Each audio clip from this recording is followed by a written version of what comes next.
Assalamualaikum warahmatullahi wabarakatuh. Sebelumnya perkenalkan, kami dari kelompok A1 Healthcare.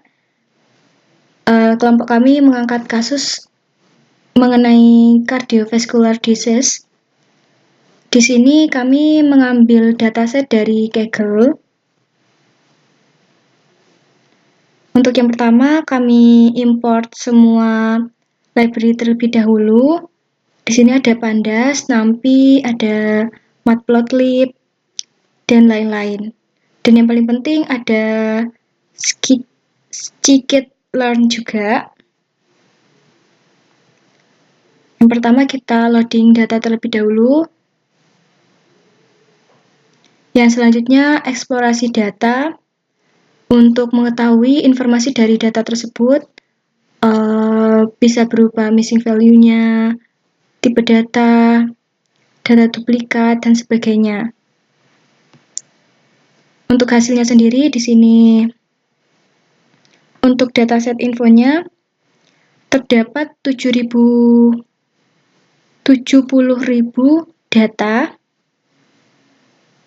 Untuk kolomnya sendiri ada ID, age, gender, height, weight, app high, app low, kolesterol, gluk, smoke, alko, aktif, dan kardio. Untuk kardio ini target kita. Selanjutnya ada statistical summary, ada missing value. Nah, di sini untuk setiap kolomnya tidak ditemukan missing value. Untuk selanjutnya ada tipe datanya. Tipe data dari setiap kolomnya atau tiap parameternya. Untuk duplikat datanya, duplikat barisnya itu tidak ada. Ini untuk jumlah dari masing-masing kelas. Untuk yang 0 itu terdapat 35.021. Untuk yang 1 itu ada 34.979. Bisa dilihat bahwasanya untuk datanya sendiri itu masih masuk balance. Ini untuk correlation matrix-nya. Ini untuk outliers-nya. Untuk age itu ada 4, height itu ada 519, untuk weight itu ada 1819, app high itu ada 1435, app low itu ada 4632, untuk kolesterol 0 dan glukosa ada 10.521. Berikut ada kode untuk visualisasi dalam bentuk grafiknya atau diagramnya. Ada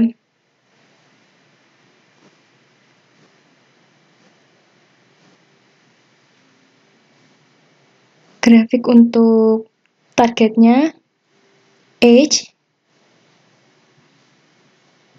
blood pressure, kolesterol.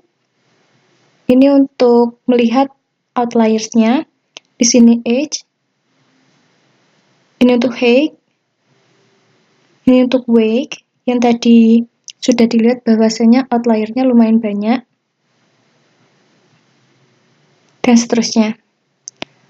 Berikut adalah gambaran untuk korelasinya dalam bentuk heat map. Bisa dilihat bahwasanya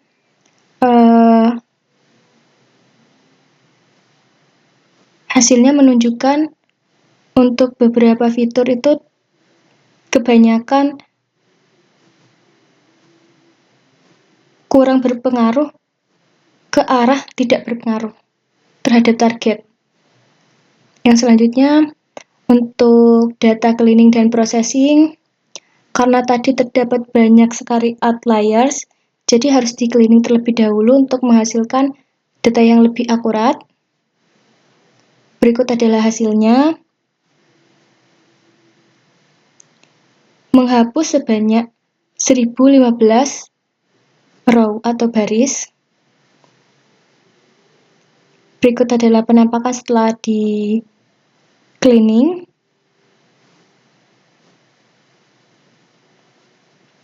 Selanjutnya adalah proses feature engineering.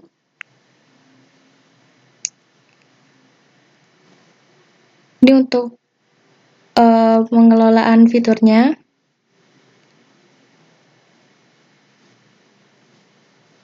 Untuk hasilnya sendiri, terdapat beberapa fitur baru, yakni umur dengan format tahun, tidak lagi hari. Untuk tekanan darah kategori, ada jenis tekanan darahnya juga, yakni sistolik dan diastolik. Ada rata-rata arterial pressure-nya. Ada body mass index yang didapat dari height dan weight. Ada BMI kategori juga. Ini masuk ke dalam normal, kurang, atau obesitas. Ada lifestyle risk. Ini kombinasi antara lifestyle risk score. Berikut adalah beberapa fitur barunya. Ini penampakan dari isi fitur barunya. Selanjutnya adalah menyimpan data-data tadi ke dalam MongoDB. Lalu setelah disimpan, kita mengambil datanya dari MongoDB. Berikut informasi mengenai datanya. Selanjutnya, proses split data atau pembagian data.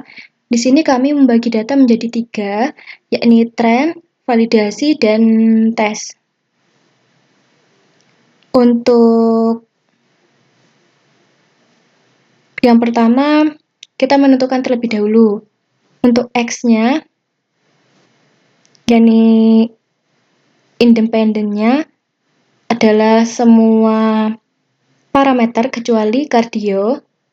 Nah, untuk Y-nya sendiri atau dependennya adalah kardio. Berikut adalah splitnya. Yang pertama, untuk splitnya sendiri, pembagian data 80% sebagai data training dan 20%-nya sebagai data testing. Selanjutnya dibagi lagi, yang dimana 80% dari data training tadi dibagi 20%-nya sebagai data validasi.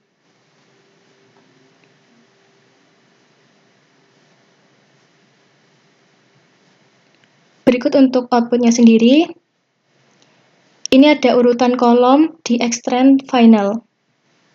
Ada age, gender, height, weight, API, APLO, kolesterol, gluk, smoke, alko, active, 8 years, BP kategori, pulse pressure, MAP, BMI kategori, lifestyle risk.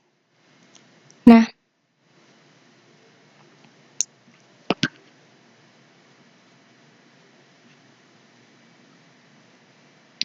ini untuk jumlah dataset originalnya ada 68.985. Maaf. Nah, untuk data trainingnya terdapat 44.150 sampel atau 64%. Untuk validasinya ada 11.038 atau 16%. Dan data testingnya ada 13.797 atau 20%-nya. Berikut untuk melihat jumlah dari masing-masing kelas dalam tiap kelompok data. Ini untuk training 0, kelas 0 ada 22.300, kelas 1 ada 21.850, dan berikut seterusnya. Untuk yang selanjutnya, karena kita random forest, kita perlu menyeimbangkan skalanya terlebih dahulu dengan proses scaling ini. Berikut untuk kodenya. Yang selanjutnya, kita menentukan hyperparameternya.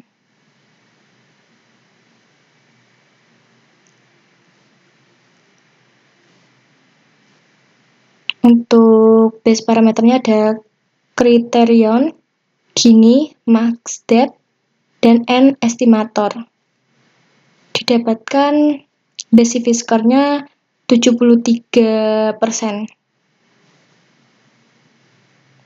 Selanjutnya proses model training. Dari tadi yang sudah ditentukan hyperparameternya, selanjutnya kita training modelnya.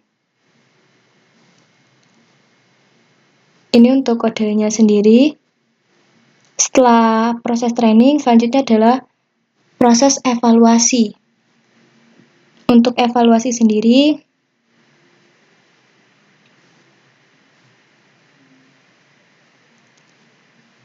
ada 3 output, yakni akurasi skor. Untuk training 76%, untuk validasi 73%, untuk testing 73%. Bisa dibilang ini data masih cukup seimbang, tidak overfit. Ini untuk ROC aux-nya atau rata-rata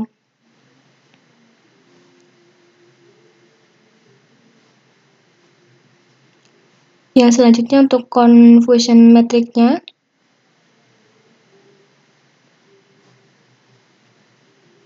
Untuk langkah yang selanjutnya, yakni penyebutan untuk fitur yang penting. Fitur paling penting.